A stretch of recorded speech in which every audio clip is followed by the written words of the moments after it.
расман муҳорибаи рейтингӣ дар вазни ним сабук байни Илия Топурия бо рекорди 12-0 ва Брайс Митчел бо рекорди 15-0 рӯзи 10 декабр дар турнири UFC 282. Ассалому алайкум дӯстон, хуш омадем ба шабакаи мо. дар навори имрӯза барои шумо тозатарин ва муҳимтарин хабарҳоро аз ҷаҳони ММО омода кардем.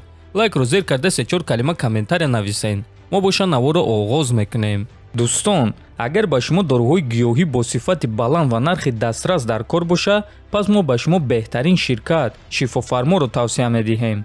доруҳо барои шахсони хунукзадагӣ, барои қавӣ кардани мардонагӣ, барои хароб ва фарбеҳшавӣ, ришу мӯйсарбарорӣ, равғани сиёҳдона барои ҳамаи дардҳо ва боз бисёр дигар доруҳои гиёҳӣ бо сифат. худи ҳозир ба номерҳои дар рӯи экран буда занг зада доруҳои даркории худро дастрас кунед ва ҳатман аз номи канали Паҳлавон гап занед. ҳамин гуна дӯстон, шумо ҳам доруҳои даркории худро ба даст меорен ва ҳам канали моро сахт дастгирӣ мекунед. чемпиони вазни ним сабуки UFC Александр Волкановский оиди муҳориба зидди Ислам Махачев фикрҳои худро баён кард. ма кӯшиш намекунам ки вазни зиёд гирам. дар вазни ҳозирбудаи худ хуб меҷангам ва қувваи ҷисмонии ман низ кофӣ аст. одамон оиди қадду қомати ман гап мезананд, аммо бовар кунед, ҳар як касе ки бо ман тамрин кардагӣ аст медонанд ки қувваи ман кам нест. моҳи феврал мухлисо худашон ин чизро мебинанд. ҳамаи рақибони ман маро қадпаст мешумориданд ва баъд ман онҳоро шикаст медодам ва онҳо бо чеҳраҳои ҳайрон ба ман назар мекарданд. ӯ маро мундуқ номид ва ман ба ӯ нишон медиҳам ки аз дасти мундуқҳо чӣ кор меояд, гуфтааст Волкановский. ва дӯстон, Ислам Махачев бетараф намонд ва дар ин суханҳои Александр Волкановский ҷавоб дода чунин навишт: дӯсти хурдакаки ман, бесаброна бо ту дар қафас вохӯрданро интизорам.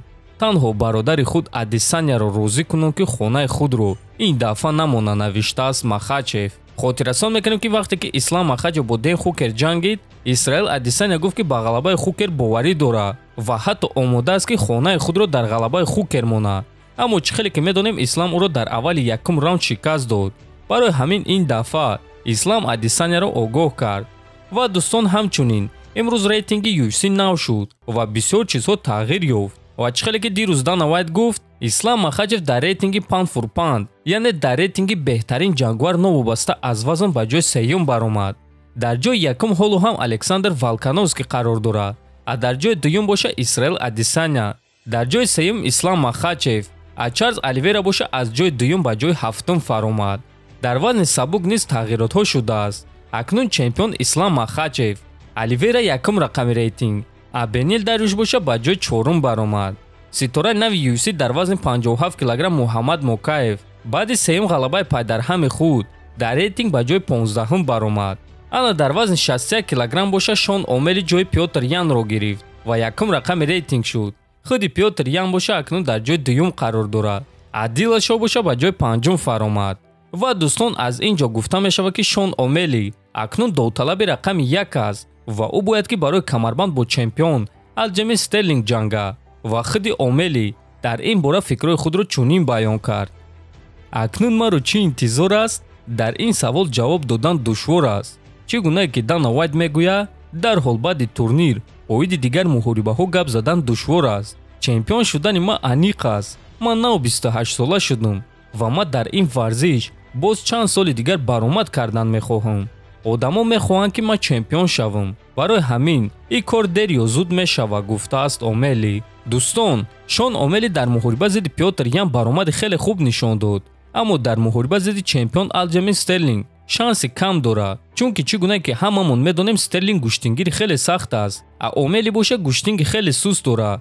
барои ҳамин ман фикр мекунам ки ин муҳориба барои Шон Омели муҳорибаи на он қадар хуб аст. ба фикри шумо чӣ дӯстон? Шон Омели дар муҳориба зидди Алҷамин Стерлинг шанс дорад ё не? метавонед фикротонро нависен. мо боша мегзарем ба дигар хабар.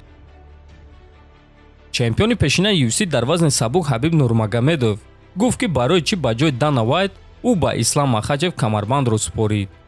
ма ба назди Дана омада гуфтам ки бародар, ма бояд ки ин камарбандро ба ӯ супорам, чунки ман ин камарбандро бой додагӣ нестам, чунки ман медонам ки то имрӯз ман чемпион будам, то рӯзе ки Ислам чемпион шуд. ма ба назди Дана омада ана ҳамин суханҳоро гуфтам.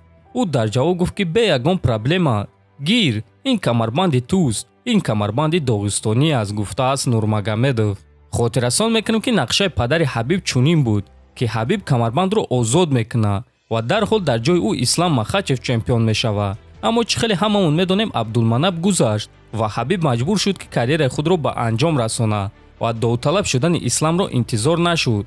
аммо акнун Ислам Махачев чемпион шуд ва чӣ гунае ки Ҳабиб ин камарбандро бодастони худ озод кард, ҳамон гуна бодастони худ ба Ислам Махачев супорид ва ҳамин гуна нақшаи падарашро ба анҷом расонд. дӯстон, фикр мекунем ки ин кори кардаи онҳо арзандаи эҳтиром аст. аммо боша бо шумо дӯстон, то наворҳои навбатӣ хайрухуш мекунем. ҳатман дар канали мо обуна шавен, фикр ақидаотонро нависен. то боздид хонободу сарбаланд бошен.